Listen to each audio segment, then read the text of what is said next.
சொன்னதை செய்யுங்கள், சொன்னதை செய்யுங்கள், சொன்னதை செய்யுங்கள். 3 வருடம் ஆகி போச்சு, 3 வருடம் ஆகி போச்சு, 3 வருடம் ஆகி போச்சு. கொடுத்த வாக்கு என்ன ஆச்சு, கொடுத்த வாக்கு என்ன ஆச்சு, கொடுத்த வாக்கு என்ன ஆச்சு, கொடுத்த வாக்கு என்ன ஆச்சு. எங்கள் உயிர் மட்டும் உள்ளது, எங்கள் உயிர் மட்டும் உள்ளது.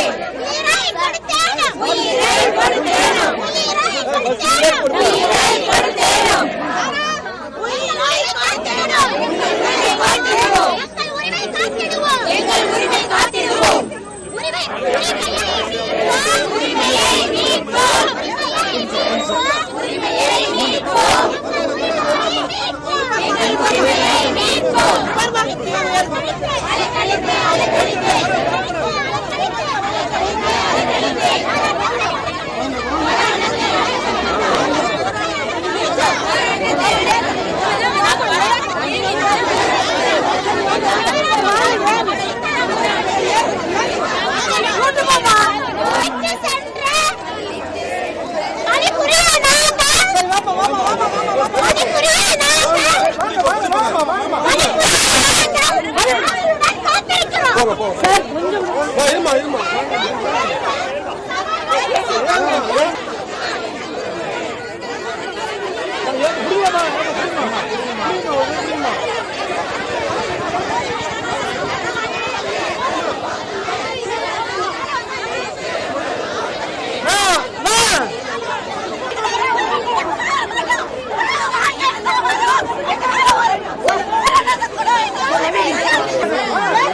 வழங்கிடுக வழங்கிடுக வழங்கிடுக வழங்கிடுக சம வேலைக்கு சம ஊதியம் வழங்கிடுக.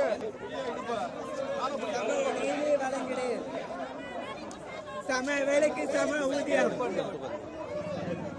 சம வேலைக்கு சம ஊதியம் வழங்கிடு வழங்கிடு.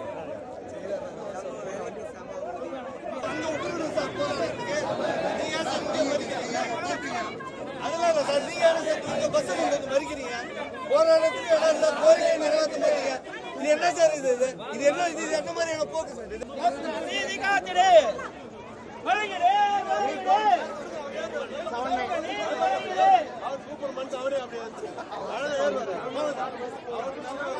நாங்க சம வேலைக்கு சம ஊதியம் கேட்டு கடந்த 24 நாட்களாக அகிம்சை வழியில, அறவழியில நேர்மையாக அரசு கொடுத்த வாக்குறுதியை தான் நாங்க கேட்டு வர்றோம். நாங்க புதிதாக ஒரு கோரிக்கை வைக்கல. 16 ஆண்டுகாலமாக போராடிக்கிட்டே இருக்கோம்.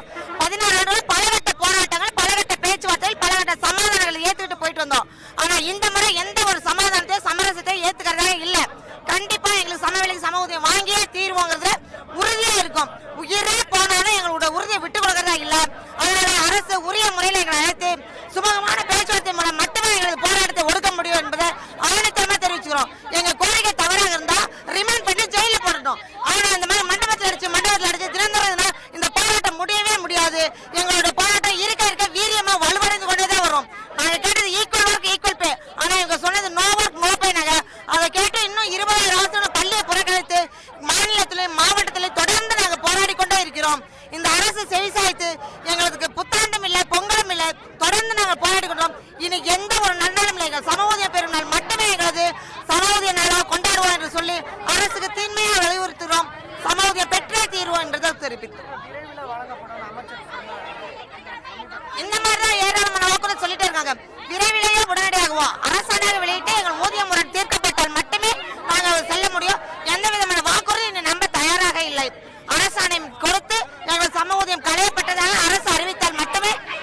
கோரிக்கை நிறைவேறும். 24 நாள் உங்களோட போராட்டம் நியாயமா இருந்தாலும் இதனால குழந்தைகள் பாதிக்கப்படுறாங்க. பள்ளிக்கு நீங்க செல்லாதனால எங்களுக்கும் அதே ஏக்கம் தான். எங்க போராட்டத்தை தீர்த்து பண்ணுங்க. எங்க குழந்தைகள் ஏங்குறாங்க எங்களை பாக்குறதுக்காக. தினமும் ஃபோன் பண்றாங்க, எப்ப வரீங்க டீச்சர், எப்ப வரீங்க டீச்சர். நாங்களும் உங்களுக்கு ஆதரவு தெரிவிக்கிறாங்க. நாங்க உங்கள அடக்கி வச்சிருக்கோம். நீங்க வந்து இதுல கலந்துக்க தேவையில்லை. பெற்றோர்களும் எங்களுக்கு ஆதரவா தான் பேசுறாங்க. இந்த ஒரே வேலைக்கு 20 பேர் ஊதியம் கொடுக்கறது மிக வன்மையா கண்டிக்கிறோம். நாங்களும் இந்த போராட்டத்துக்கு வரோன்றாங்க. இல்ல எங்கள் போராட்டத்தை நாங்களே இருக்கணும். இந்த அரசு மேலும் மேலும் காரணம் தான் எங்களோட பெற்றோரும் எங்களோட போராட்டத்தை பங்கெடுக்குவாங்கிறத தெரியப்படுத்திக்கிறோம். நாங்கள் வந்து சம வேலைக்கு சம ஊதியம்னு சொல்லிட்டு நாங்கள் 24 நாளாக கடந்த 24 நாளாக போராடிட்டு இருக்கிறோம் சார். எங்களுடைய கோரிக்கை வந்து ஒரே ஒரு கோரிக்கை, ஒற்றை கோரிக்கை தாங்க. அந்த ஒற்றை கோரிக்கையும் பார்த்தீங்கன்னா உச்சநீதிமன்றம் சொல்லியிருக்கிற அடிப்படை உரிமைங்க. சம வேலைக்கு சம ஊதியம் அப்படிங்கிறது நிறைய தீர்ப்புகளில் வந்து ஒப்பந்த ஊழியர்களுக்கே வந்து நிரந்தர ஊழியர்களுக்கும் ஒப்பந்த ஊழியர்களுக்கும் சமமாக கொடுக்கணும் தான் உச்சநீதிமன்றம் நிறைய தீர்ப்புகளில் சொல்லியிருக்குது. ஆனால் நாங்கள் எல்லாருமே நிரந்தர பணியாளர்கள். 2009க்கு முன்னாடி அப்பாயிண்ட் ஆனவங்களுக்கு ஒரு ஊதியமும் அதுக்கப்புறம் ஒரு ஊதியமும் கொடுக்குறாங்க. இது வந்து ரொம்ப ரொம்ப அநீதி அப்படின்னு நிறையா இதில் நாங்கள் சொல்லிட்டோம். அதையும் அரசு ஒத்துக்கிச்சு தான் 311 தேர்தல் வாக்குறுதியா கொடுத்தாங்க. ஆனா இன்னும் வந்து அதை வந்து நிறைவேற்றுறதுக்கு ரொம்ப காலதாமதம் பண்ணிட்டு இருக்காங்க. பேச்சுவார்த்தைன்னு அழைக்கிறாங்க. ஆனா ஏதோ ஒரு காரணம் சொல்லி நீங்க வெயிட் பண்ணுங்க, நாங்க முடிவெடுக்கிறோம், யோசிக்கிறோம் அப்படின்னு தான் சொல்றாங்க. ஆனா இது வரைக்கும் உறுதியான முடிவு எங்களுக்கு எதுவுமே கிடைக்கவே இல்லைங்க. அதனால இந்த உறுதியான முடிவு எங்களுக்கு கிடைக்கிற வரைக்கும் நாங்க இந்த போராட்டத்தை தொடர்ந்துட்டே தான் இருப்பாங்க. விரைவில் வழங்கப்படும்னா அது உறுதியான ஒரு பதில் இல்லைங்களாங்க சார். ஒரு விரைவில் வழங்கப்படும் தான் 2023 ஒரு குழு போடுறோம், 3 மாசத்துல வந்து அந்த குழு வந்து அறிக்கை கொடுத்துரும், உங்களுக்கு விரைவில் வழங்கப்படும்னு சொன்னாங்க. அதை நம்பி நாங்க போனோம். 23 குழு போட்டு இப்ப 3 வருஷமே ஆகி போச்சுங்க. இதே பதில் தான் எப்பவுமே விரைவில் வழங்கப்படுங்கிற பதில் தான் வருதுங்க. இப்ப எப்ப எங்களுக்கு கிடைக்கும், அது விரைவில் வழங்கப்படும்னா என்ன கொடுப்பாங்க, எப்ப கொடுப்பாங்க அப்படிங்கறது ஒரு உறுதியான பதில் தான் நாங்க எதிர்பார்க்கிறோங்க. அந்த உறுதியான பதில் இன்னுமே எங்களுக்கு கிடைக்கலீங்க. கிடைச்சிட்டா நாங்க வந்து எங்களோட போராட்டத்தை நாங்க கைவிட்டுருவோம். ஆனா கிடைக்கிற வரைக்கும் நாங்க எவ்வளவு நாள் ஆனாலும் போராடிட்டே தான் இருப்பாங்க. இன்னைக்கு போராட்டம் நாங்க எப்பவுமே வந்து எங்களுடைய கோரிக்கையை வந்து நாங்க எங்கேயுமே வந்து மக்களுக்கு இடையூறாகவோ இல்ல யாருக்கு இடையூறு பண்றது இதுல நாங்க எப்பவுமே பண்ண மாட்டாங்க. ஒரு ஓரமா உட்கார எங்களுடைய கோரிக்கையை சொல்லுவோம், நாங்க போவோம். ஆனா இன்னைக்கு வந்து அது கூட வழி இல்லாம வந்த உடனே எங்களை வந்து ஒரு நிமிஷம் கூட விடாம கைது பண்றாங்க. நாங்க இன்னைக்கு ஆரம்பிக்கலைங்க, 25 நாளா 24வது நாள் இன்னைக்கு. ஆனா இன்னைக்கு கூட எங்களுக்கு வந்து இந்த அளவுக்கு பண்றது நாங்க ரொம்ப மன வருத்தமா இருக்குதுங்க. எங்களுடைய கோரிக்கையை நாங்க எங்க தான் சொல்றது, அப்ப எப்பதான் சொல்றது, அதான் எங்களுடைய கேள்விங்க. மீண்டும் இதுவரைக்கும் அழைக்கலைங்க சார். இல்லைங்க. தவிர்க்க முடியாத தம்ப்நெயில்ஸ், கலக்கலான கண்டென்ட்ஸ், சினிமாவும் சீரியஸ் பிரச்சனைகளும், பல வருடங்கள் இடைவெளிக்கு பிறகு இந்த படத்துல ஒரு கலகலப்பும் கைகலப்பும். Me too, love you. Thank you so much. அவர்களை மாஸ் ஏத்துறது போயிட்டே தான் இருக்காரே தவிர பிரேக்கே இல்லாமல் பிரேக்கிங் நியூஸ் சொல்லும் தந்தி டிவி ஆப். இன்ஸ்டா தலைமுறை வரை இறங்கி அடிக்கும் தந்தி டிவியின் டிஜிட்டல் எக்ஸ்க்ளூசிவ். அது தண்ணிக்குள்ள போகும்போது ஹேங் ஆயிடுச்சு. உங்களுக்கு விஜய் சார் எந்த அளவுக்கு ரொம்ப பிடிக்கும்? Of course, Malayalis are huge Vijay sir fans. ரெண்டு பேருமே ரொம்ப பிடிக்கும் எனக்கு. தந்தி டிவி ஆப்பை இலவசமா டவுன்லோட் செய்யுங்க. ஃபாலோ பண்ணுங்க, சப்ஸ்கிரைப் பண்ணுங்க, என்ஜாய் பண்ணுங்க.